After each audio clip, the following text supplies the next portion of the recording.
여러분, 혹시 이런 경험 있으신가요?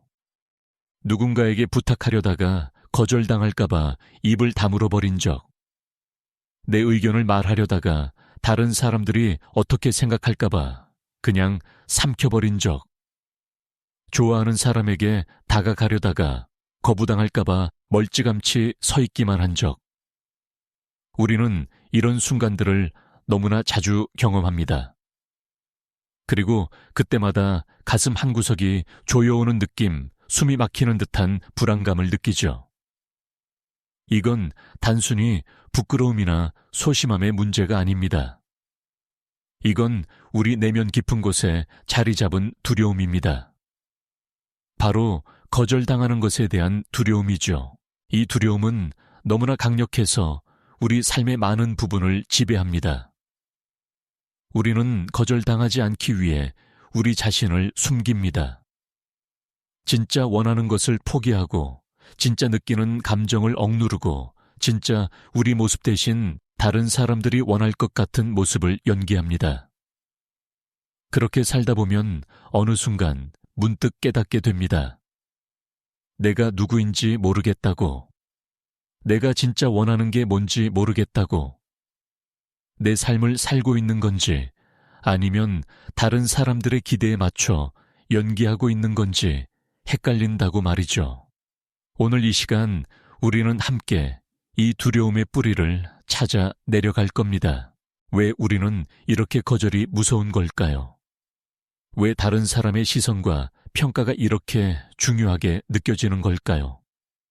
그리고 가장 중요하게는 어떻게 하면 이 두려움에서 벗어나 진짜 나로 살아갈 수 있을까요? 이 질문들에 대한 답을 찾는 여정은 결코 쉽지 않을 겁니다. 하지만 이 여정 끝에는 진정한 자유가 기다리고 있습니다. 누구의 허락도 필요 없는, 누구의 인정도 구하지 않는, 오직 나 자신으로 존재하는 자유 말입니다. 우리의 두려움은 아주 오래전부터 시작되었습니다. 기억도 나지 않을 만큼 어린 시절 우리가 세상에 처음 발을 디뎠을 때부터 말이죠. 갓난아기였던 우리는 완전히 무력한 존재였습니다. 스스로 먹을 수도 움직일 수도 자신을 보호할 수도 없었죠. 우리의 생존은 전적으로 돌봐주는 사람들, 특히 부모에게 달려 있었습니다. 그래서 아기는 본능적으로 알게 됩니다. 이 사람들의 사랑을 잃으면 나는 살 수 없다는 것을요. 이 본능적 두려움은 우리가 자라면서 점점 더 복잡한 형태로 발전합니다. 아이는 점차 깨닫게 됩니다. 부모의 사랑이 무조건적이지 않다는 것을요. 착하게 굴면 칭찬을 받고 말을 안 들으면 꾸중을 듣습니다. 울면 귀찮아하고 조용히 있으면 기특해합니다. 성적이 좋으면 자랑스러워하고 나쁘면 실망합니다. 이렇게 아이는 조건부 사랑을 경험하게 됩니다. 내가 어떤 모습일 때 사랑받고 어떤 모습일 때 거부당하는지를 배우게 되는 거죠. 이 과정에서 아이는 생존 전략을 개발합니다. 사랑받기 위해 거부당하지 않기 위해 자신의 어떤 부분은 드러내고 어떤 부분은 숨겨야 하는지를 배우게 됩니다. 화를 내면 혼나니까 화를 참는 법을 배웁니다. 슬퍼하면 약하다고 하니까 슬픔을 숨기는 법을 배웁니다. 내 생각을 말하면 건방지다고 하니까 입을 다무는 법을 배웁니다. 이렇게 우리는 점점 진짜 우리 모습을 감추고 다른 사람들이 원하는 모습을 연기하게 됩니다. 분석 심리학에서는 이렇게 만들어진 겉모습을 페르소나라고 부릅니다. 페르소나는 원래 고대 그리스의 연극 배우들이 쓰던 가면을 뜻하는 말입니다. 무대 위에서 배우는 가면을 쓰고 특정한 역할을 연기하죠. 마찬가지로 우리도 사회라는 무대에서 가면을 쓰고 특정한 역할을 연기합니다. 착한 아이, 모범생 효자, 효녀, 좋은 친구, 성실한 직원. 이 모든 것이 우리의 페르소나입니다. 페르소나 자체가 나쁜 것은 아닙니다. 우리는 사회 속에서 살아가는 존재이고 사회생활을 위해서는 어느 정도의 역할 수행이 필요하니까요. 문제는 페르소나와 진짜 자아가 너무 멀어질 때 발생합니다. 가면을 쓰고 연기하는 것이 습관이 되어버려서 나중에는 가면을 벗어야 할 때조차 벗을 수가 없게 되는 거죠. 더 나아가 가면을 쓴 채로 너무 오래 살다 보면 가면 뒤에 있는 진짜 내 얼굴이 어떻게 생겼는지 조차 잊어버리게 됩니다. 많은 사람들이 이런 상태로 평생을 살아갑니다. 다른 사람들의 기대에 맞춰 살고 다른 사람들의 승인을 받기 위해 노력하고 다른 사람들의 거절을 피하기 위해 자신을 억누릅니다. 겉으로 보기에는 성공적인 삶일 수 있습니다. 좋은 학교를 나오고 좋은 직장을 다니고 결혼해서 가정을 꾸리고 하지만 내면 깊은 곳에서는 공허함을 느낍니다. 뭔가 중요한 것을 놓치고 사는 것 같은 느낌. 진짜 내 삶을 살지 못하고 있다는 느낌 말이죠. 이런 공허함은 중년에 접어들면서 더욱 강렬해집니다. 젊을 때는 바쁘게 살다 보니 이런 의문을 가질 틈이 없었습니다. 공부해야 하고 취직해야 하고 결혼해야 하고 아이를 키워야 하고 끊임없이 해야 할 일들이 있었죠. 하지만 나이가 들면서 삶의 속도가 조금 느려지고 뒤를 돌아볼 여유가 생기면 문득 깨닫게 됩니다. 내가 이렇게 열심히 살아왔는데 정작 나를 위해 산 시간은 얼마나 될까? 내가 진짜 원했던 삶은 무엇이었을까? 이 깨달음은 고통스럽습니다. 하지만 동시에 이것은 변화의 기회이기도 합니다. 분석 심리학에서는 이 시기를 중년의 위기라고 부르는데 이것은 단순히 위기가 아니라 전환의 기회입니다. 지금까지 다른 사람들의 기대에 맞춰 살아왔다면 이제는 진짜 나를 찾아갈 수 있는 시기인 거죠. 이 과정을 개성화 과정 또는 자기 실현의 과정이라고 합니다. 개성화 과정은 결코 쉽지 않습니다. 왜냐하면 이것은 우리가 평생 동안 만들어온 페르소나를 내려놓고 우리가 평생 동안 억눌러 왔던 진짜 자아를 마주하는 과정이기 때문입니다. 이 과정에서 우리는 우리 안의 그림자와 마주하게 됩니다. 그림자란 우리가 의식적으로 인정하기 싫어서 무의식 속으로 밀어넣은 우리 성격의 일부분입니다. 예를 들어볼까요? 어릴 때부터 착하고 순종적인 아이로 자란 사람이 있습니다. 부모님과 선생님의 말씀을 잘 듣고 다른 사람들과 다투지 않고 항상 양보하고 배려하는 사람이었죠. 이런 사람은 자신의 공격성이나 분노를 인정하기 어렵습니다. 왜냐하면 화를 내는 것은 나쁜 것이고 자신은 그런 사람이 아니라고 믿으며 살아왔으니까요. 하지만 그 분노가 사라진 것은 아닙니다. 그것은 그림자 속에 숨어 있다가 예상치 못한 순간에 터져 나옵니다. 사소한 일에 폭발하거나 우울증으로 나타나거나 신체적 질병으로 드러나기도 합니다.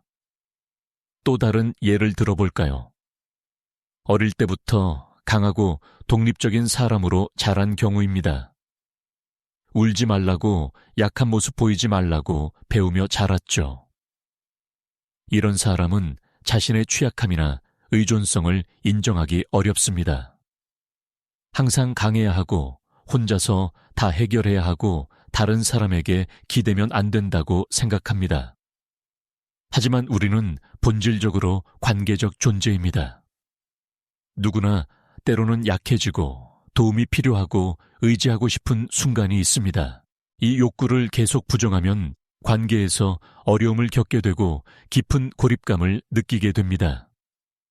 그림자를 통합하는 것은 개성화 과정의 핵심입니다. 이것은 우리가 부정하고 억눌러 왔던 자신의 일부를 인정하고 받아들이는 과정입니다. 나도 화날 수 있다는 것, 나도 약할 수 있다는 것, 나도 이기적일 수 있다는 것, 나도 질투할 수 있다는 것을 인정하는 거죠. 이것은 그런 감정대로 행동하라는 뜻이 아닙니다. 오히려 그 반대입니다. 자신의 어두운 면을 의식적으로 인정할 때 우리는 그것을 더 잘 다룰 수 있게 됩니다. 억눌린 감정은 무의식적으로 터져 나오지만 인정된 감정은 의식적으로 조절할 수 있으니까요. 그림자를 통합하는 과정은 고통스럽습니다.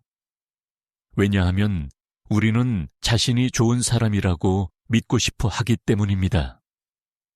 나는 화내지 않는 사람, 나는 질투하지 않는 사람, 나는 이기적이지 않은 사람이라고 믿고 싶죠. 하지만 완벽하게 선한 사람은 없습니다. 우리 모두는 빛과 어둠을 함께 가진 존재입니다. 이 사실을 받아들이는 것이 진정한 자기 수용의 시작입니다. 자기 수용은 자기 정당화와는 다릅니다. 자기 정당화는 내 잘못을 합리화하고 변명하는 것입니다. 하지만 자기 수용은 내 잘못을 인정하면서도 나를 포기하지 않는 것입니다. 나는 완벽하지 않다. 나는 실수하고 상처 주고 때로는 이기적이고 비겁하다. 하지만 그럼에도 불구하고 나는 가치 있는 존재이다. 이것이 진정한 자기 수용입니다. 이런 자기 수용이 가능해지면 다른 사람의 거절이 주는 충격이 줄어듭니다. 왜냐하면 나의 가치가 다른 사람의 평가에 달려있지 않다는 것을 알게 되기 때문입니다. 누군가 나를 거절한다고 해서 내가 가치 없는 사람이 되는 것은 아닙니다. 그것은 단지 그 사람과 나 사이에 맞지 않는 부분이 있었다는 뜻일 뿐입니다. 모든 사람이 나를 좋아할 수는 없습니다. 모든 사람에게 인정받을 수는 없습니다. 그리고 그럴 필요도 없습니다. 생각해 보세요. 여러분이 누군가를 거절한 경험을 말입니다. 친구의 부탁을 거절했거나 소개팅 상대에게 다시 만나기 어렵다고 말했거나 누군가의 제안을 받아들이지 않은 경험이 있을 겁니다. 그때 여러분은 그 사람이 나쁜 사람이라서 거절한 건가요? 아닐 겁니다. 단지 그 순간 여러분의 상황이나 필요와 맞지 않았을 뿐이겠죠. 마찬가지로 누군가 여러분을 거절한다고 해서 그것이 여러분의 가치를 평가하는 것은 아닙니다. 하지만 우리는 거절을 개인적인 공격으로 받아들이는 경향이 있습니다. 특히 어린 시절의 경험이 이런 해석을 강화합니다. 부모가 화를 냈을 때 아이는 그것을 자신이 나쁜 아이여서라고 해석합니다. 친구들이 놀려댔을 때 그것을 자신이 이상한 아이여서라고 해석합니다. 선생님이 꾸중했을 때 그것을 자신이 부족한 아이여서라고 해석합니다. 이런 해석들이 쌓이고 쌓여서 우리의 핵심 믿음이 됩니다. 나는 충분하지 않다. 나는 사랑받을 가치가 없다. 나는 있는 그대로는 받아들여질 수 없다. 이 믿음은 우리의 삶을 지배합니다. 우리는 이 믿음을 반증하기 위해 끊임없이 노력합니다. 더 열심히 일하고, 더 착하게 굴고, 더 완벽해지려고 애씁니다. 하지만 아무리 노력해도 이 믿음은 사라지지 않습니다. 왜냐하면 이 믿음은 사실이 아니기 때문입니다. 거짓된 믿음은 아무리 많은 증거를 모아도 완전히 해소되지 않습니다. 한 번의 실패나 거절이면 다시 무너집니다. 진정한 변화는 이 핵심 믿음을 바꾸는 것에서 시작됩니다. 나는 충분하다. 나는 있는 그대로 가치 있다. 나는 완벽하지 않아도 사랑받을 자격이 있다. 이 새로운 믿음을 내면화하는 것이 치유의 핵심입니다. 하지만 이것은 단순히 긍정적으로 생각한다고 해서 이루어지는 것이 아닙니다.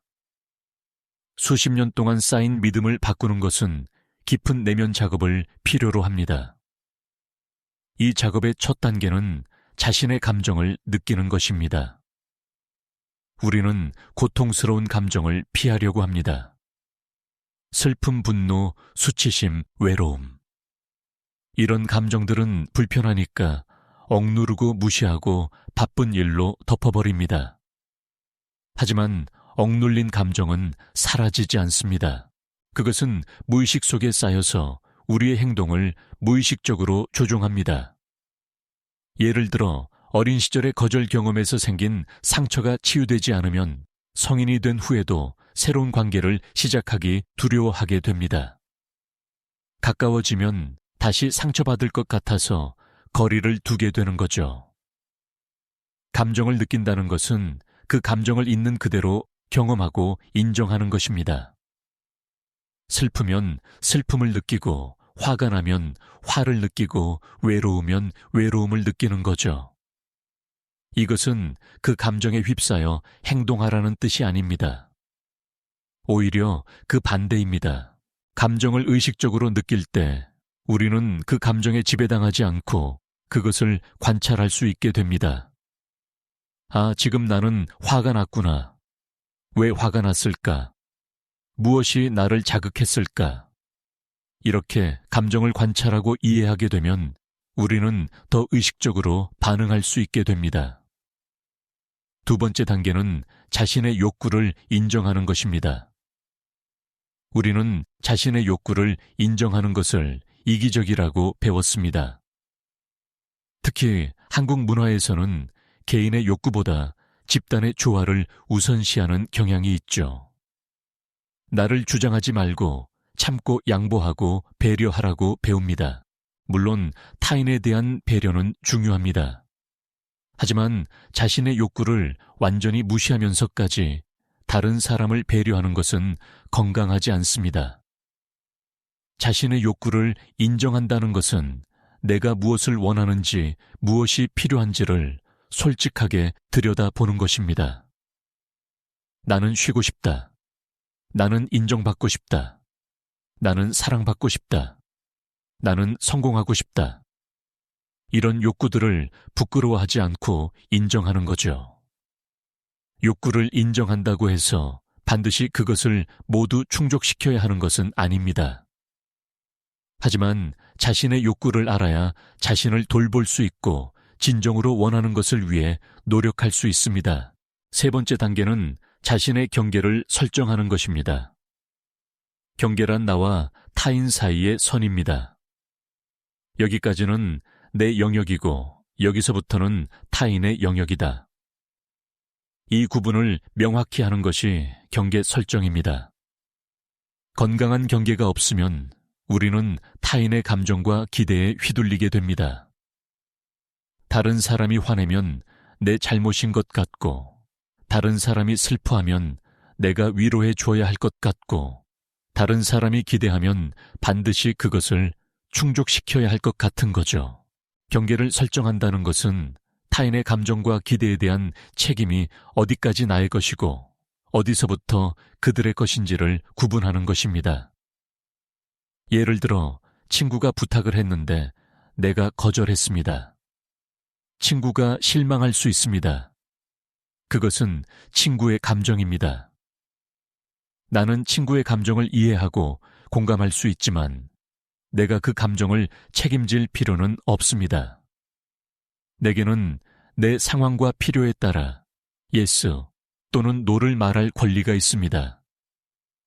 경계 설정은 이기적인 것이 아닙니다.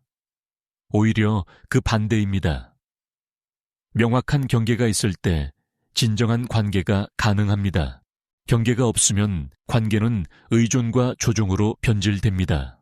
상대방의 기분을 맞추기 위해 거짓말하고 상대방의 기대를 충족시키기 위해 자신을 희생하고 상대방의 거절이 두려워 솔직하게 말하지 못하는 관계는 건강한 관계가 아닙니다. 건강한 관계는 두 사람이 각자의 온전함을 유지하면서 만나는 것입니다. 이런 변화를 이루기 위해서는 용기가 필요합니다. 오랫동안 유지해온 패턴을 바꾸는 것은 두렵습니다. 지금까지는 다른 사람들의 기대에 맞춰 살면서 거절당하지 않으려고 노력했는데 이제 진짜 나를 드러내고 내 욕구를 주장한다면 사람들이 나를 떠날 수도 있습니다. 이 두려움은 현실적입니다.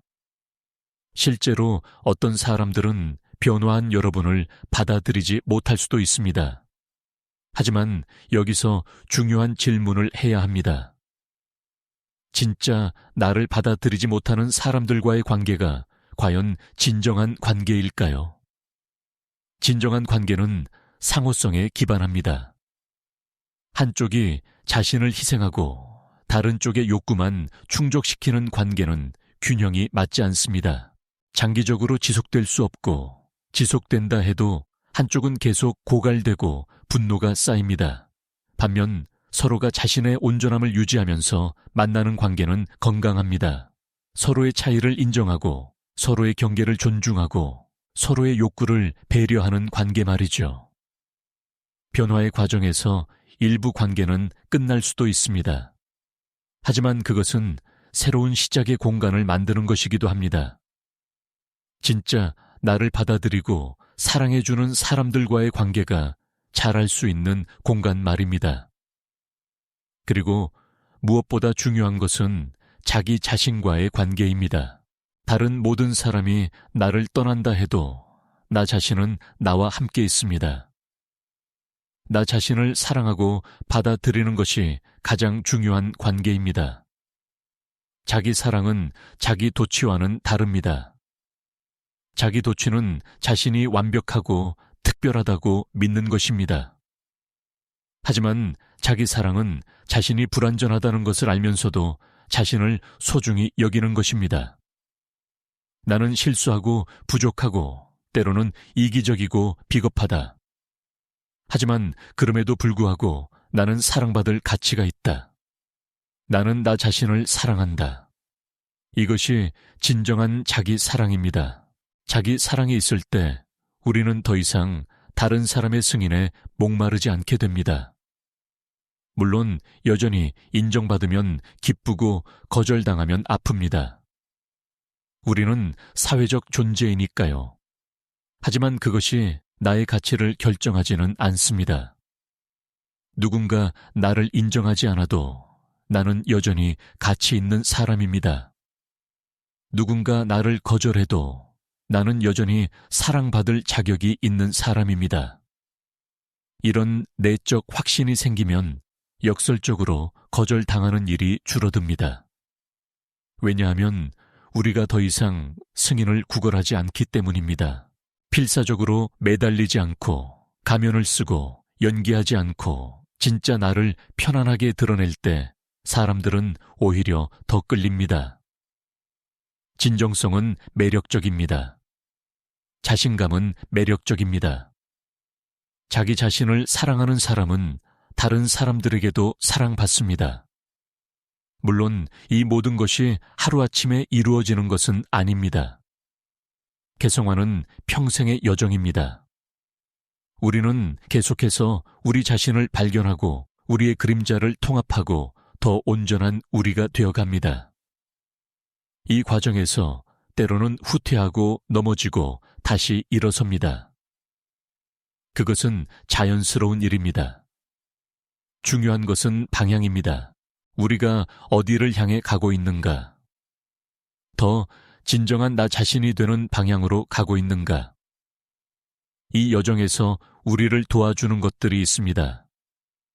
첫째는 자기 성찰입니다. 자신의 생각과 감정과 행동을 관찰하고 이해하려는 노력 말이죠. 일기를 쓰는 것도 좋은 방법입니다.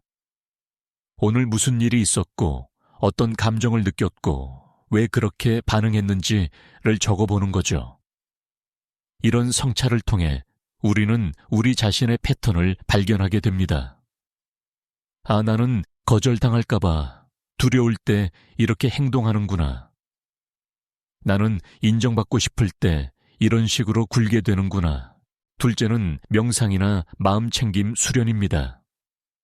이것은 현재 순간에 머무르면서 자신의 경험을 있는 그대로 관찰하는 연습입니다.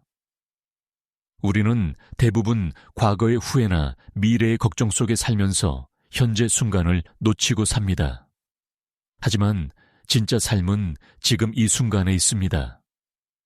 명상을 통해 우리는 현재에 머무르는 법을 배우고 자신의 생각과 감정을 판단 없이 관찰하는 법을 배웁니다. 셋째는 좋은 관계입니다.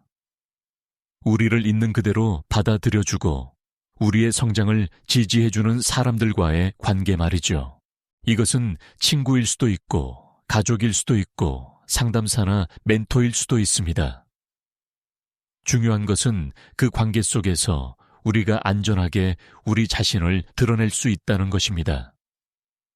판단받지 않고 거부당하지 않고 있는 그대로 받아들여지는 경험은 치유적입니다. 넷째는 창조적 표현입니다. 글쓰기, 그림 그리기, 음악, 춤, 어떤 형태든 좋습니다. 창조적 표현을 통해 우리는 말로 표현하기 어려운 내면의 경험을 형태로 만들어낼 수 있습니다. 무의식의 내용이 의식으로 올라오는 통로가 되는 거죠. 분석 심리학에서는 꿈이나 상상, 예술적 표현을 매우 중요하게 다룹니다. 왜냐하면 이것들은 무의식과 소통하는 언어이기 때문입니다. 다섯째는 자연과의 접촉입니다. 현대인들은 대부분 도시의 인공적인 환경에서 살아갑니다. 건물과 콘크리트와 기계에 둘러싸여 살죠. 하지만 우리는 자연의 일부입니다. 자연 속에서 시간을 보낼 때 우리는 더 큰 전체와의 연결을 느낍니다. 산책하고 숲을 걷고 바다를 바라보고 별을 올려다보는 것. 이런 경험들은 우리에게 관점을 줍니다. 내 문제가 전부처럼 느껴질 때 자연은 더 큰 그림을 보여줍니다. 이 모든 것들은 도구입니다. 중요한 것은 도구 자체가 아니라 그것을 통해 우리가 무엇을 하는가입니다. 우리의 목표는 더 진정한 자기 자신이 되는 것입니다. 다른 사람의 기대나 사회의 규범이 아닌 내 내면의 진실에 따라 사는 것입니다. 이것이 개성화의 목표입니다. 개성화는 이기적인 것이 아닙니다. 오히려 그 반대입니다. 진정한 자기 자신이 될 때 우리는 타인에게도 더 진정성 있게 관계할 수 있습니다. 가면을 쓰고 연기할 때는 진정한 만남이 불가능합니다. 하지만 있는 그대로의 나를 드러낼 때 있는 그대로의 타인을 만날 수 있습니다. 이것이 진정한 관계입니다. 또한 개성화는 사회로부터의 분리가 아닙니다. 오히려 더 의미 있는 방식으로 사회에 기여하는 것입니다. 다른 사람들의 기대에 맞춰 살 때 우리는 우리 고유의 재능과 잠재력을 발휘하지 못합니다. 하지만 진정한 자기 자신이 될 때 우리는 우리만이 줄 수 있는 고유한 기여를 할 수 있게 됩니다.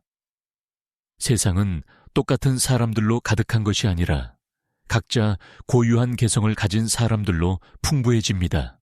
여기서 한국적 맥락을 생각해 볼 필요가 있습니다. 한국 사회는 집단주의 문화가 강합니다. 개인보다 가족, 회사, 국가와 같은 집단의 조화를 우선시하죠. 이것은 장점도 있습니다. 강한 유대감 상호 지원 공동체, 의식 같은 것들 말입니다. 하지만 단점도 있습니다.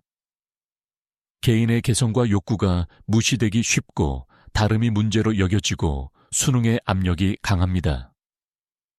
이런 문화에서 자기 자신이 되는 것은 더 어려울 수 있습니다. 주변의 압력이 강하니까요. 부모의 기대, 사회의 규범, 또래의 압력, 이 모든 것이 우리에게 특정한 방식으로 살라고 요구합니다.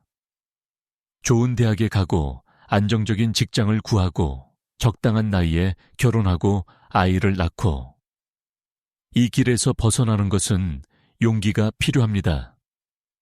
하지만 점점 더 많은 사람들이 이 정해진 길에 의문을 품고 있습니다. 특히 젊은 세대들이 그렇습니다. 왜 나는 이 길을 가야 하는가? 이것이 정말 내가 원하는 삶인가? 이런 질문을 하는 것 자체가 개성화의 시작입니다. 그리고 이것은 건강한 일입니다. 무비판적으로 주어진 길을 따르는 것보다 자신의 길을 찾아가는 것이 더 의미 있는 삶입니다. 물론 이것은 전통이나 공동체를 완전히 버리라는 뜻이 아닙니다. 전통과 공동체는 우리에게 뿌리와 소속감을 줍니다. 중요한 것은 균형입니다. 집단과 개인 전통과 혁신 수능과 독창성 사이의 균형 말이죠.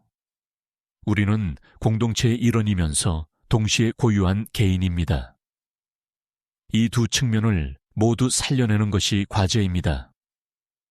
분석 심리학적 관점에서 보면 중년은 특히 중요한 시기입니다. 인생의 전반부는 주로 외적 성취에 집중합니다. 사회적 지위를 얻고 가족을 이루고 물질적 안정을 확보하는 것 말이죠. 이것들은 중요합니다. 하지만 인생의 후반부는 다른 과제가 주어집니다. 내적 발전 의미의 추구, 진정한 자기 자신이 되는 것입니다. 많은 사람들이 중년의 위기를 경험합니다. 겉으로는 성공한 것처럼 보이는데 속으로는 공허합니다. 모든 것을 이루었는데 왜 행복하지 않은 걸까? 이렇게 열심히 살았는데 왜 의미가 느껴지지 않는 걸까? 이런 질문들이 올라옵니다. 이것은 위기이지만 동시에 기회입니다. 지금까지와는 다른 방식으로 살 수 있는 기회 말이죠. 인생의 후반부는 외적 성취보다 내적 충만을 추구하는 시기입니다. 다른 사람들에게 보이기 위한 삶이 아니라 내 내면의 진실에 따르는 삶을 사는 시기입니다. 이것은 사회적 책임을 버리라는 뜻이 아닙니다. 오히려 더 진정성 있게 그 책임을 다하는 것입니다. 의무감이나 두려움이 아니라 진심 어린 선택으로 말이죠. 이 전환을 위해서는 많은 것을 내려놓아야 합니다. 오랫동안 우리를 정의해왔던 역할, 정체성 믿음들을 내려놓아야 합니다. 나는 성공한 사업가다. 나는 완벽한 엄마다. 나는 착한 사람이다.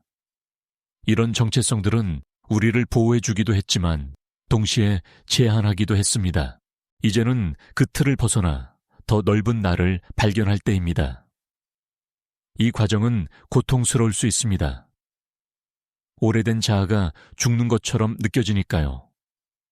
실제로 어떤 의미에서는 죽음입니다. 오래된 나가 죽고 새로운 나가 태어나는 것입니다. 이것을 심리적 죽음과 재탄생이라고 할 수 있습니다. 많은 신화와 종교에서 이런 주제를 다룹니다. 죽음을 통과해야만 새로운 생명을 얻을 수 있다는 것이죠. 하지만 이 죽음은 끝이 아니라 변화입니다. 애벌레가 나비가 되기 위해서는 번데기 단계를 거쳐야 합니다. 번데기 안에서 애벌레의 몸은 완전히 해체되었다가 새로운 형태로 재구성됩니다. 이것은 고통스러운 과정이지만 필수적인 과정입니다. 애벌레가 애벌레로 남아있으면 나비가 될 수 없습니다. 우리도 마찬가지입니다. 오래된 자에 매달려 있으면 새로운 자아가 탄생할 수 없습니다. 변화를 두려워하면 성장할 수 없습니다. 거절을 두려워하면 진정한 관계를 맺을 수 없습니다. 실패를 두려워하면 새로운 것에 도전할 수 없습니다. 두려움은 우리를 안전하게 지켜주는 것 같지만 사실은 우리를 감옥에 가둡니다. 진정한 자유는 두려움이 없는 것이 아닙니다. 두려움을 느끼면서도 그것에 지배당하지 않는 것입니다. 거절당할까봐 두렵지만 그래도 나를 드러냅니다. 실패할까봐 두렵지만 그래도 도전합니다. 상처받을까봐 두렵지만 그래도 사랑합니다. 이것이 용기입니다. 용기는 두려움이 없는 것이 아니라 두려움에도 불구하고 앞으로 나아가는 것입니다. 이런 용기는 어디서 나올까요? 그것은 자기 자신에 대한 신뢰에서 나옵니다. 나는 거절당해도 견딜 수 있다. 나는 실패해도 다시 일어설 수 있다. 나는 상처받아도 치유될 수 있다. 이런 신뢰가 있을 때 우리는 두려워하면서도 앞으로 나아갈 수 있습니다. 이 신뢰는 어떻게 쌓이는 걸까요? 그것은 경험을 통해 쌓입니다.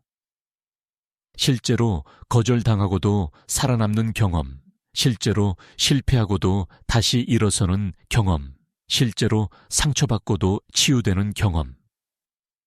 이런 경험들이 쌓이면서 우리는 우리 자신의 회복력을 믿게 됩니다. 처음에는 작은 것부터 시작할 수 있습니다. 큰 모험을 할 필요는 없습니다. 작은 불편함을 감수하는 것부터 시작할 수 있습니다. 예를 들어 식당에서 음식이 마음에 들지 않을 때 조용히 참는 대신 정중하게 말해보는 것, 친구의 부탁을 무조건 들어주는 대신 내 상황을 솔직하게 말하고 거절해보는 것, 회의에서 다른 의견이 있을 때 침묵하는 대신 조심스럽게 말해보는 것. 이런 작은 시도들은 처음에는 매우 불편하게 느껴질 겁니다. 가슴이 두근거리고 목소리가 떨릴 수도 있습니다. 하지만 놀라운 일이 일어납니다. 세상이 무너지지 않습니다. 대부분의 경우 사람들은 여러분이 생각하는 것만큼 부정적으로 반응하지 않습니다. 그리고 설령 누군가 부정적으로 반응한다 해도 여러분은 그것을 견딥니다. 살아남습니다. 이 경험이 쌓이면서 여러분은 점점 더 자신감을 갖게 됩니다. 자신감은 완벽함에서 나오는 것이 아닙니다. 자신감은 불완전함을 받아들이는 것에서 나옵니다. 나는 실수할 수 있다. 나는 거절당할 수 있다. 나는 모든 사람에게 좋은 사람일 수 없다. 이것을 인정할 때 우리는 역설적으로 더 자유로워집니다. 완벽해야 한다는 압박에서 벗어나면 우리는 더 인간적이 됩니다. 그리고 인간적인 것이 사랑스러운 것입니다. 완벽을 추구하는 사람은 사랑받기 어렵습니다. 왜냐하면 그 사람 곁에 있으면 다른 사람들도 완벽해야 한다는 압박을 느끼기 때문입니다. 하지만 자신의 불완전함을 편안하게 받아들이는 사람은 다른 사람들에게도 그런 편안함을 줍니다. 그 사람 곁에서는 완벽하지 않아도 괜찮다고 느껴집니다. 그래서 사람들은 그런 사람에게 끌립니다. 진정성은 매력적입니다. 진정성이란 있는 그대로의 자신을 드러내는 것입니다. 좋은 면만이 아니라 부족한 면도, 강한 면만이 아니라 약한 면도, 성공만이 아니라 실패도. 이 모든 것을 있는 그대로 드러낼 때 우리는 진정성 있는 사람이 됩니다. 진정성 있는 사람은 거절을 덜 두려워합니다. 왜냐하면 어차피 진짜 나를 드러내고 있기 때문입니다. 누군가 나를 거절한다면 그것은 진짜 나를 거절하는 것입니다. 물론 아프지만 그래도 가짜 나를 좋아하는 것보다는 낫습니다. 가짜 나를 좋아하는 사람들과의 관계는 공허합니다. 나는 계속 가면을 쓰고 연기해야 하고 진짜 나는 여전히 외롭습니다. 하지만 진짜 나를 좋아하는 사람들과의 관계는 충만합니다. 나는 나 자신으로 있을 수 있고 받아들여지고 사랑받습니다. 이런 관계는 적을 수 있습니다. 모든 사람이 진짜 나를 좋아하지는 않을 테니까요. 하지만 질이 중요합니다. 수백 명의 피상적인 관계보다 몇 명의 깊은 관계가 더 의미 있습니다. 여기서 우리는 중요한 깨달음에 이릅니다. 우리가 진정으로 원하는 것은 모든 사람의 인정이 아니라는 것입니다. 우리가 진정으로 원하는 것은 진정한 연결입니다. 가면과 가면의 만남이 아니라 영혼과 영혼의 만남입니다. 이런 만남은 드물지만 그렇기에 더 소중합니다. 이런 만남을 위해서는 취약함을 드러낼 수 있어야 합니다. 취약함은 약함이 아닙니다. 취약함은 용기입니다. 상처받을 위험을 감수하면서도 자신을 드러내는 것이니까요. 연구에 따르면 취약함을 드러내는 사람들이 더 깊은 관계를 맺고 더 행복합니다. 역설적으로 취약함을 드러낼 때 우리는 더 강해집니다. 취약함을 드러낸다는 것은 모든 것을 다 말하라는 뜻이 아닙니다. 경계는 여전히 중요합니다. 취약함을 드러낸다는 것은 적절한 상황에서 적절한 사람에게 진실한 자신을 보여주는 것입니다. 이것은 지혜가 필요한 일입니다. 누구에게나 모든 것을 드러내는 것은 현명하지 않습니다. 하지만 아무에게도 아무것도 드러내지 않는 것도 고립을 초래합니다. 우리는 신뢰할 수 있는 사람들을 찾아야 합니다. 우리의 취약함을 존중해주고 우리의 신뢰를 저버리지 않는 사람들 말이죠. 이런 사람들과의 관계 속에서 우리는 안전하게 우리 자신을 드러낼 수 있습니다.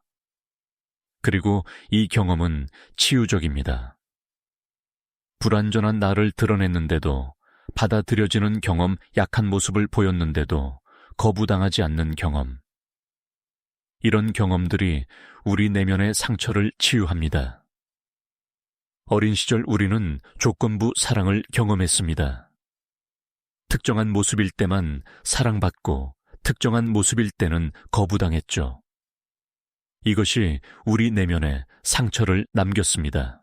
하지만 성인이 되어 무조건적 수용을 경험할 때 그 상처가 치유됩니다. 나는 완벽하지 않아도 사랑받을 수 있다. 나는 있는 그대로 가치 있다. 이 깨달음이 우리를 자유롭게 합니다. 궁극적으로 가장 중요한 무조건적 수용은 자기 자신의 수용입니다. 다른 사람들이 모두 나를 받아들여 준다 해도 내가 나 자신을 받아들이지 못하면 의미가 없습니다. 반대로 내가 나 자신을 받아들이면 다른 사람들의 거절이 그렇게 치명적이지 않습니다. 자기 수용은 하루아침에 이루어지지 않습니다. 이것은 평생의 연습입니다. 매일 조금씩 자신을 더 받아들이는 것입니다. 오늘 실수했다. 괜찮아. 나는 인간이니까. 오늘 누군가에게 화를 냈다. 괜찮아. 나도 감정이 있으니까. 오늘 게을렀다. 괜찮아. 나도 쉴 권리가 있으니까. 이렇게 자신에게 자비로워지는 연습입니다. 자기 자비는 자기 방종과는 다릅니다.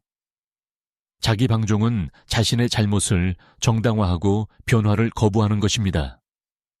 하지만 자기 자비는 자신의 불완전함을 인정하면서도 성장하려는 의지를 가지는 것입니다. 나는 오늘 실수했다. 그것은 괜찮다. 하지만 다음번에는 더 잘할 수 있도록 노력하겠다. 이것이 자기 자비입니다. 자기 자비가 있을 때 우리는 실패를 두려워하지 않게 됩니다. 실패는 끝이 아니라 배움의 기회입니다. 우리는 실패로부터 배우고 성장합니다. 실패를 두려워하지 않을 때 우리는 더 많은 것에 도전할 수 있습니다. 그리고 더 많이 도전할 때 우리는 더 많이 성장합니다. 마찬가지로 거절을 두려워하지 않을 때 우리는 더 진정성 있게 살 수 있습니다. 누군가 나를 거절할 수도 있다. 괜찮다. 그것은 우리가 맞지 않았다는 뜻일 뿐이다. 나는 여전히 가치 있는 사람이다. 이런 태도가 있을 때 우리는 자유롭게 우리 자신을 표현할 수 있습니다. 이 자유는 방종이 아닙니다. 이것은 책임 있는 자유입니다. 나는 나 자신을 자유롭게 표현하지만 동시에 타인을 존중합니다. 나는 내 욕구를 주장하지만 동시에 타인의 욕구도 고려합니다. 나는 내 경계를 설정하지만 동시에 타인의 경계도 존중합니다. 이것이 성숙한 자유입니다. 성숙한 사람은 자기 중심적이지 않습니다.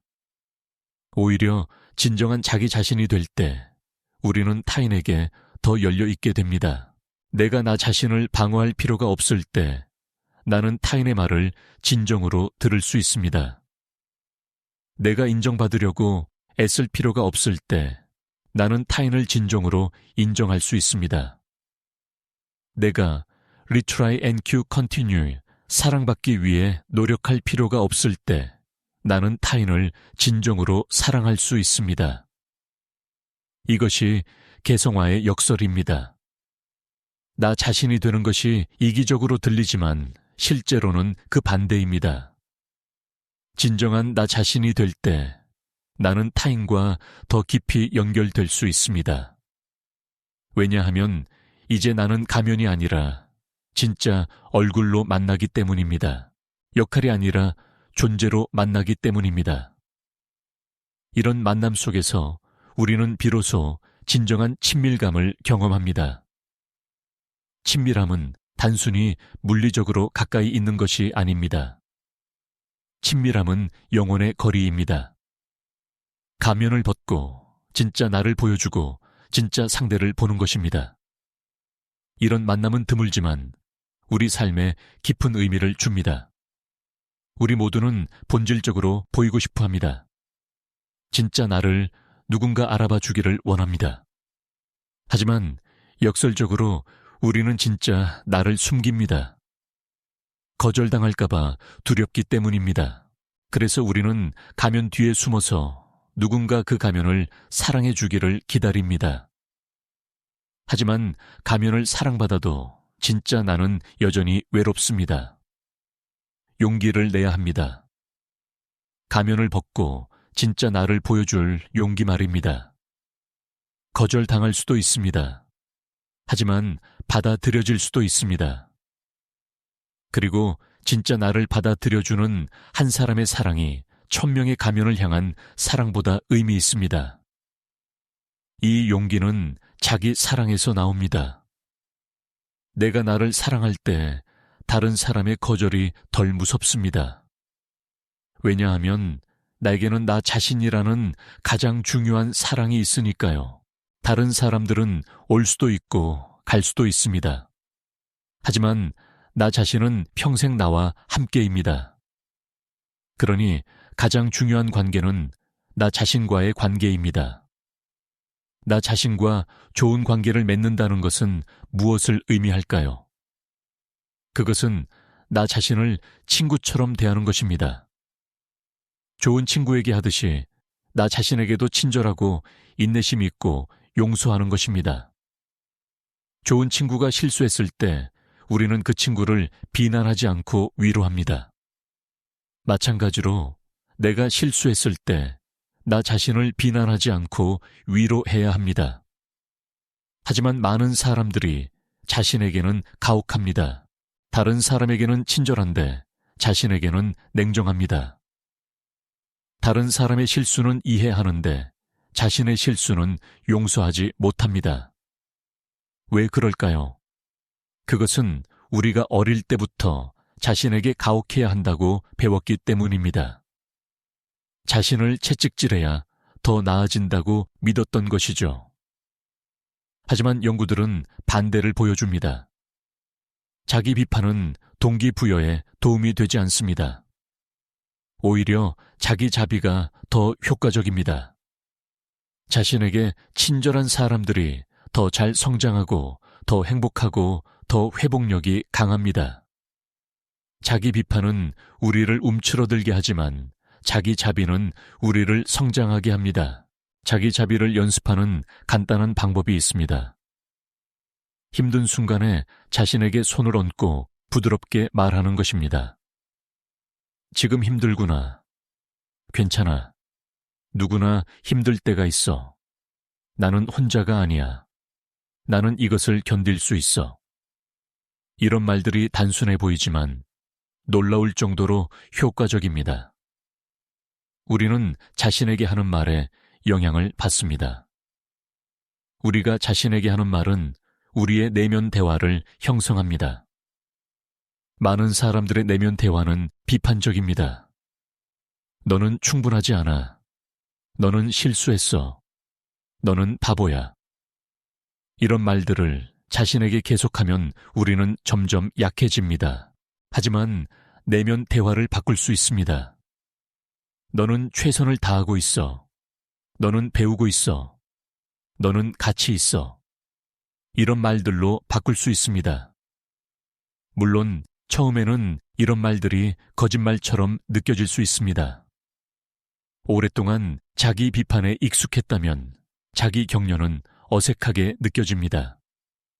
하지만 계속 연습하면 점점 자연스러워집니다. 그리고 놀랍게도 우리의 뇌는 변화합니다. 신경과학은 우리의 생각이 뇌의 구조를 바꾼다는 것을 보여줍니다. 자기 자비를 연습하면 실제로 뇌가 변화하고 우리는 더 회복력이 강해집니다. 이 모든 것의 핵심은 인식입니다. 우리는 먼저 우리의 패턴을 인식해야 합니다. 아, 나는 지금 나 자신을 비판하고 있구나. 나는 지금 다른 사람의 시선을 의식하고 있구나. 나는 지금 거절이 두려워서 진짜 내 생각을 말하지 못하고 있구나. 이런 인식이 변화의 첫걸음입니다. 인식하면 선택할 수 있습니다. 계속 이렇게 할 것인가, 아니면 다르게 해볼 것인가. 이 선택이 자유입니다. 우리는 자동적으로 반응하는 것이 아니라 의식적으로 선택할 수 있습니다. 오늘은 다른 사람의 시선을 의식하지 않고 내 생각을 말해보겠다. 오늘은 나 자신을 비판하는 대신 격려해보겠다. 이런 작은 선택들이 모여 우리를 변화시킵니다. 변화는 점진적입니다. 하루아침에 완전히 다른 사람이 되는 것은 아닙니다. 하지만 매일 조금씩 나아집니다. 한 달 전의 나와 오늘의 나를 비교하면 차이를 느낄 수 있습니다. 1년 전의 나와 오늘의 나를 비교하면 더 큰 차이를 느낍니다. 이것이 성장입니다. 성장은 직선적이지 않습니다. 때로는 후퇴하는 것처럼 느껴집니다. 잘 해오다가도 어떤 날은 다시 옛날 패턴으로 돌아갑니다. 그것은 자연스러운 일입니다. 성장은 나선형입니다. 같은 자리를 도는 것처럼 보이지만 사실은 조금씩 위로 올라가고 있습니다. 후퇴처럼 보이는 것도 더 높은 곳에서의 후퇴입니다. 실수하거나 후퇴할 때 자신을 비난하지 마십시오. 그것은 실패가 아니라 과정의 일부입니다. 중요한 것은 방향입니다. 나는 어디를 향해 가고 있는가?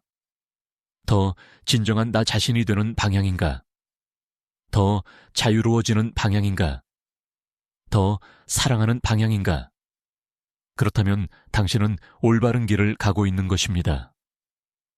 이 길에서 때로는 외로움을 느낄 수 있습니다.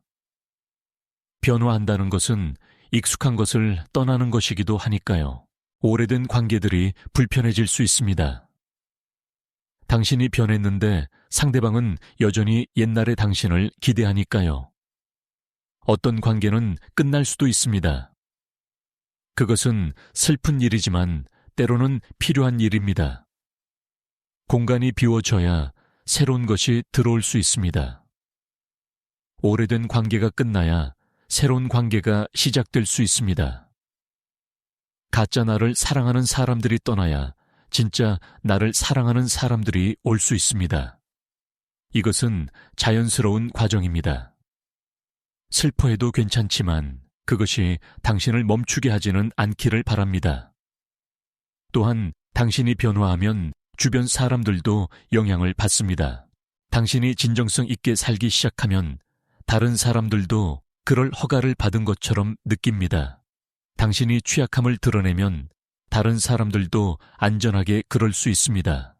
당신이 자신을 사랑하면 다른 사람들도 자신을 사랑하도록 영감을 받습니다. 이렇게 당신의 변화는 파문을 일으킵니다. 이것이 진정한 리더십입니다. 리더십은 다른 사람들을 통제하는 것이 아닙니다. 리더십은 모범을 보이는 것입니다. 당신이 용기 있게 살면 다른 사람들도 용기를 얻습니다. 당신이 진정성 있게 살면 다른 사람들도 그렇게 살 수 있다는 것을 봅니다. 당신은 말하지 않아도 가르칩니다. 존재 자체로 메시지를 전합니다. 특히 부모라면 이것은 더욱 중요합니다. 아이들은 부모가 말하는 것보다 부모가 하는 것을 보고 배웁니다. 당신이 자신을 사랑하는 모습을 보이면 아이들은 자신을 사랑하는 법을 배웁니다. 당신이 실수를 인정하고 용서하는 모습을 보이면 아이들도 그렇게 할 수 있습니다. 당신이 진정성 있게 사는 모습을 보이면 아이들은 자신도 그렇게 살아도 된다는 것을 배웁니다. 반대로 당신이 완벽한 척하면 아이들은 완벽해야 한다는 압박을 느낍니다. 당신이 감정을 억누르면 아이들도 감정을 억누르는 것이 옳다고 배웁니다. 당신이 다른 사람의 시선만 의식하며 살면 아이들도 그렇게 살게 됩니다. 우리는 다음 세대에게 무엇을 물려주고 싶습니까? 두려움과 억압입니까? 아니면 자유와 진정성입니까? 이것은 개인의 문제를 넘어 사회적 문제입니다. 우리 모두가 두려움 속에서 가면을 쓰고 산다면 우리 사회는 어떻게 될까요? 아무도 진심을 말하지 않고 모두가 거칠에만 하는 사회. 아무도 취약함을 드러내지 않고 모두가 강한 척하는 사회. 아무도 도움을 청하지 않고 모두가 혼자 고립되는 사회. 이것이 우리가 원하는 사회입니까? 반대로 우리가 용기 있게 진정한 자신이 된다면 어떻게 될까요? 사람들이 진심으로 연결되는 사회. 서로의 취약함을 존중하고 지지하는 사회. 실수를 용서하고 성장을 격려하는 사회. 다양성을 인정하고 개성을 존중하는 사회. 이것이 더 나은 사회 아닙니까? 변화는 나로부터 시작됩니다. 세상을 바꾸려면 먼저 나를 바꿔야 합니다. 나 자신을 사랑하는 것에서 시작해서 점점 더 넓은 원으로 퍼져나갑니다. 나를 사랑하고 내 가족을 사랑하고 내 이웃을 사랑하고 나아가 모든 존재를 사랑합니다. 하지만 순서가 중요합니다. 나를 사랑하지 못하면 다른 사람을 진정으로 사랑할 수 없습니다. 나를 사랑한다는 것은 나에게 집착하는 것이 아닙니다. 오히려 그 반대입니다. 나를 진정으로 사랑할 때 나는 나 자신으로부터 자유로워집니다. 나는 더 이상 끊임없이 나 자신을 증명할 필요가 없습니다. 나는 더 이상 다른 사람의 인정에 목마르지 않습니다. 나는 충분합니다. 있는 그대로 괜찮습니다. 이 자유로움 속에서 나는 진정으로 타인에게 열릴 수 있습니다. 이것이 사랑의 역설입니다. 나를 사랑해야 타인을 사랑할 수 있습니다. 나를 채워야 타인에게 줄 수 있습니다. 빈 컵에서는 아무것도 나오지 않습니다. 먼저 내 컵을 채워야 남에게도 부어줄 수 있습니다.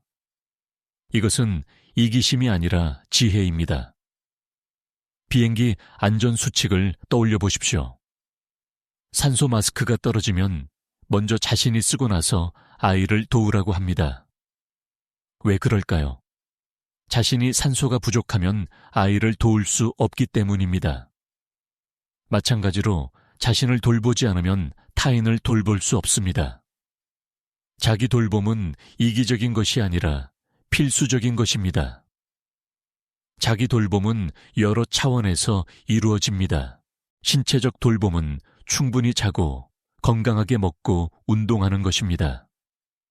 감정적 돌봄은 자신의 감정을 인정하고 표현하고 처리하는 것입니다. 정신적 돌봄은 긍정적인 생각을 키우고 부정적인 생각을 다루는 것입니다. 영적 돌봄은 더 큰 의미와 연결되는 것입니다. 이 모든 차원이 중요합니다. 하나만 돌보고 다른 것을 무시하면 균형이 깨집니다. 몸만 돌보고 마음을 무시하면 공허합니다. 마음만 돌보고 몸을 무시하면 에너지가 없습니다. 물질적인 것만 추구하고 영적인 것을 무시하면 의미가 없습니다. 전체적인 돌봄이 필요합니다. 전체적인 돌봄은 시간이 필요합니다. 바쁜 현대 생활에서 자신을 돌볼 시간을 내기는 쉽지 않습니다. 하지만 이것은 우선순위의 문제입니다. 정말 중요하다고 생각하면 시간을 낼 수 있습니다. 하루에 10분이라도 자신을 위한 시간을 내는 것이 중요합니다. 이 시간에 무엇을 할 수 있을까요? 명상하거나 일기를 쓰거나 산책하거나 음악을 듣거나 그냥 아무것도 하지 않고 쉴 수도 있습니다. 중요한 것은 이 시간이 오직 자신을 위한 것이라는 점입니다. 누군가를 위해서가 아니라 자신을 위해서, 무언가를 성취하기 위해서가 아니라 그냥 존재하기 위해서. 존재하는 것만으로 충분하다는 것을 배워야 합니다. 우리는 끊임없이 무언가를 해야 한다고 느낍니다. 생산적이어야 하고 유용해야 하고 성취해야 한다고 느낍니다. 하지만 인간의 가치는 그가 하는 일에 있는 것이 아니라 그 존재 자체에 있습니다. 당신은 무언가를 했기 때문에 가치 있는 것이 아닙니다. 당신은 존재하기 때문에 가치 있습니다. 이 깨달음은 해방적입니다. 나는 증명할 필요가 없습니다. 나는 벌어들일 필요가 없습니다. 나는 그냥 있는 그대로 충분합니다. 물론 여전히 일하고 노력하고 성장합니다. 하지만 그것은 가치를 증명하기 위해서가 아니라 삶을 표현하기 위해서입니다. 의무가 아니라 기쁨으로 합니다. 이렇게 살 때 우리는 진정한 자유를 경험합니다. 거절의 두려움으로부터의 자유, 타인의 기대로부터의 자유, 완벽해야 한다는 압박으로부터의 자유. 이 자유 속에서 우리는 진정한 우리 자신이 됩니다. 그리고 진정한 우리 자신이 될 때 우리는 비로소 진정으로 살아있다고 느낍니다. 살아있다는 느낌. 이것이 우리가 추구하는 것입니다. 단순히 숨 쉬고 있는 것이 아니라 진정으로 살아있는 것, 진정으로 느끼고, 진정으로 경험하고, 진정으로 연결되는 것. 가면 뒤에 숨어서 관찰하는 것이 아니라 직접 참여하는 것. 두려움에 얼어붙은 것이 아니라 용기 있게 나아가는 것. 이런 삶은 위험이 따릅니다. 상처받을 수도 있고, 실패할 수도 있고, 거절당할 수도 있습니다. 하지만 그것이 삶입니다. 안전하게 숨어 있으면 상처받지 않을 수 있지만 진정으로 살아있다고도 할 수 없습니다. 진정한 삶은 위험을 감수합니다. 그리고 그 위험이 우리를 살아있게 합니다. 여러분, 오늘 이 순간 자신에게 물어보십시오. 나는 진정으로 살아있는가? 아니면 그냥 살아남고 있는가? 진짜 나를 드러내며 사는가? 아니면 가면 뒤에 숨어 사는가? 용기 있게 나아가는가? 아니면 두려움에 얼어붙어 있는가? 솔직하게 답해 보십시오. 답이 만족스럽지 않다면 오늘부터 바꿀 수 있습니다. 작은 것부터 시작하십시오. 오늘 하루만이라도 다른 사람의 시선을 덜 의식해 보십시오. 오늘 하루만이라도 진짜 내 감정을 느껴보십시오. 오늘 하루만이라도 진짜 내 의견을 말해 보십시오. 작은 시작이 큰 변화를 만듭니다. 그리고 기억하십시오. 당신은 혼자가 아닙니다. 우리 모두는 같은 여정을 가고 있습니다. 우리 모두는 거절이 두렵고 사랑받고 싶고 받아들여지고 싶습니다. 우리 모두는 진정한 자신을 찾아가는 중입니다. 이 공통의 인간성이 우리를 연결합니다. 당신의 고통은 당신만의 것이 아닙니다. 당신의 두려움도 당신만의 것이 아닙니다. 우리 모두가 공유하는 인간의 경험입니다. 이것을 이해할 때 우리는 덜 외롭습니다.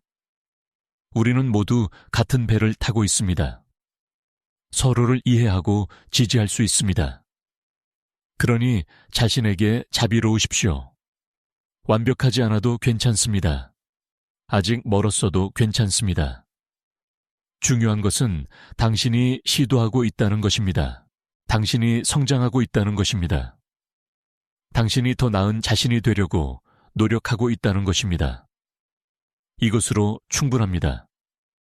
그리고 타인에게도 자비로우십시오. 그들도 당신처럼 두려워하고 상처받고 노력하고 있습니다. 그들도 가면 뒤에 진짜 자신을 숨기고 있을지 모릅니다. 그들도 거절이 두렵고 사랑받고 싶은 것입니다. 우리가 서로의 인간성을 이해할 때 우리는 더 연결됩니다. 결국 우리 모두가 원하는 것은 같습니다. 사랑받고 싶고 받아들여지고 싶고 소중히 여겨지고 싶습니다. 보이고 싶고 들리고 싶고 이해받고 싶습니다. 이 기본적인 욕구는 우리 모두에게 있습니다. 나이나 성별이나 문화를 초월해서 말입니다. 그러니 먼저 자신에게 그것을 주십시오. 자신을 사랑하고 받아들이고 소중히 여기십시오. 자신을 보고 자신의 목소리를 듣고 자신을 이해하십시오. 다른 사람에게서 찾기 전에 먼저 자신에게서 찾으십시오. 그럴 때 당신은 완전해집니다. 완전하다는 것은 완벽하다는 뜻이 아닙니다. 완전하다는 것은 온전하다는 뜻입니다. 조각나지 않고 분열되지 않고 통합된 상태입니다. 겉과 속이 다르지 않고 말과 행동이 일치하고 생각과 감정과 존재가 하나로 어우러진 상태입니다. 이것이 진정한 자기 자신입니다. 이 길은 평생의 여정입니다. 끝이 없습니다. 우리는 계속해서 배우고 성장하고 변화합니다. 그것이 아름다운 것입니다. 우리는 완성된 작품이 아니라 진행 중인 작품입니다. 매일 새로운 붓질이 추가됩니다. 매일 새로운 색이 더해집니다. 그렇게 우리의 삶이라는 그림이 완성되어 갑니다. 그림을 그리는 것은 당신입니다. 다른 누구도 아닙니다. 당신의 인생은 당신의 것입니다.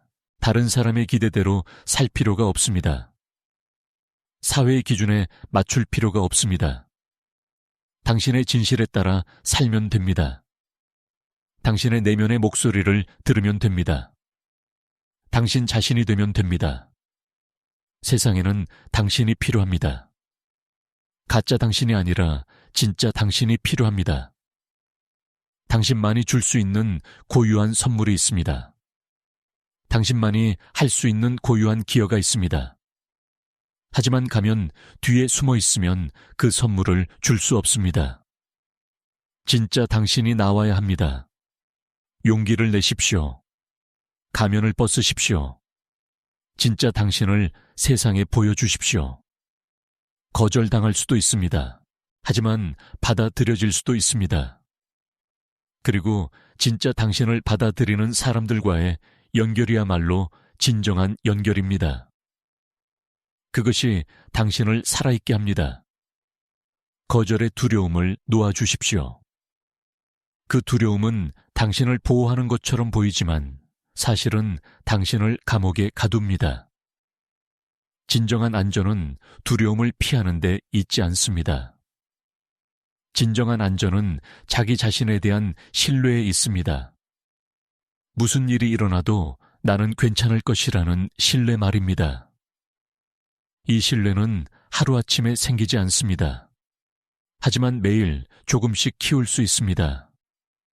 작은 위험을 감수하고 살아남는 경험을 통해, 작은 거절을 경험하고 견디는 경험을 통해, 작은 실패를 겪고 다시 일어서는 경험을 통해, 이 경험들이 쌓이면서 당신은 점점 더 자신을 믿게 됩니다. 그리고 어느 순간 깨닫게 될 것입니다. 거절은 그렇게 무섭지 않다는 것을, 누군가 나를 거절해도 나는 여전히 나라는 것을, 나의 가치는 다른 사람의 평가에 달려있지 않다는 것을, 나는 있는 그대로 충분하다는 것을, 이 깨달음이 당신을 자유롭게 할 것입니다. 자유로운 당신은 아름답습니다. 가면 뒤에 숨지 않고 진짜 얼굴을 드러내는 당신, 다른 사람의 기대에 맞추지 않고 자신의 길을 가는 당신, 거절을 두려워하지 않고 용기 있게 나아가는 당신, 이런 당신이 세상에 필요합니다. 그리고 이런 당신이 진정으로 행복한 당신입니다. 행복은 모든 사람에게 인정받는 것에 있지 않습니다. 행복은 자기 자신으로 살아가는 것에 있습니다. 진정한 연결을 경험하는 것에 있습니다. 의미 있는 삶을 사는 것에 있습니다. 당신은 이미 그 여정을 시작했습니다. 이 글을 읽고 있다는 것 자체가 당신이 성장하고 싶어 한다는 증거입니다. 더 나은 자신이 되고 싶어 한다는 증거입니다. 이것으로 충분합니다. 당신은 이미 올바른 길을 가고 있습니다. 계속 나아가십시오. 넘어져도 다시 일어나십시오. 후퇴해도 포기하지 마십시오. 길은 멀지만 가치 있습니다. 여정 자체가 목적지입니다. 매일 조금씩 더 진정한 자신이 되어가는 것, 이것이 인생의 의미입니다. 당신은 사랑받을 가치가 있습니다. 있는 그대로의 당신이 완벽하지 않아도, 부족해도, 실수해도 당신은 충분합니다. 당신은 소중합니다. 당신은 가치 있습니다. 이것을 기억하십시오. 그리고 이것을 살아가십시오. 세상은 당신을 기다리고 있습니다. 진짜 당신을, 가면을 벗은 당신을, 자유로운 당신을. 나와서 빛나십시오. 당신의 빛이 다른 사람들에게도 길을 밝혀줄 것입니다. 우리 함께 더 진정한 세상을 만들어 갑시다. 한 사람씩, 한 걸음씩, 오늘부터 시작합시다.